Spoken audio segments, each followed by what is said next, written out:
खुशाब में शोहदाए police cricket club जौहर आबाद के ज़ेर एहतमाम क्रिकेट टूर्नामेंट का इनेकाद किया गया, जिसमें नायब सदर PMLQ पंजाब मलिक मोहम्मद इलियास अवान ने बतौर मेहमान खसूसी शिरकत की। मज़ीद जानते हैं इसी हवाले से हमारे डिस्ट्रिक्ट ब्यूरो चीफ राजा नूर इलाही आतिफ की इस रिपोर्ट में।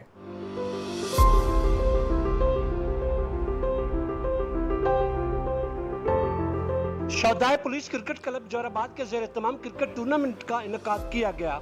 नायब सदर PMLQ पंजाब मलिक मोहम्मद इलियास अवान ने फाइनल मैच में बतौर मेहमान खसूसी शिरकत की। टूर्नामेंट में जिला खुशाब की मुतअद्दिद क्रिकेट टीमों ने हिस्सा लिया। फाइनल मैच शोहदाए पुलिस क्रिकेट क्लब और रहमान कॉलोनी क्रिकेट क्लब के दरमियान हुआ, जो कि शोहदाए पुलिस क्रिकेट क्लब ने वाज़े बर्तरी से अपने नाम किया। टूर्नामेंट के ऑर्गेनाइजर मलिक खुदा दादावान और मलिक अरशद जुड्डी थे, जबकि कमेंट्री के फराइज मोहम्मद इरफान ने सर अंजाम दिए।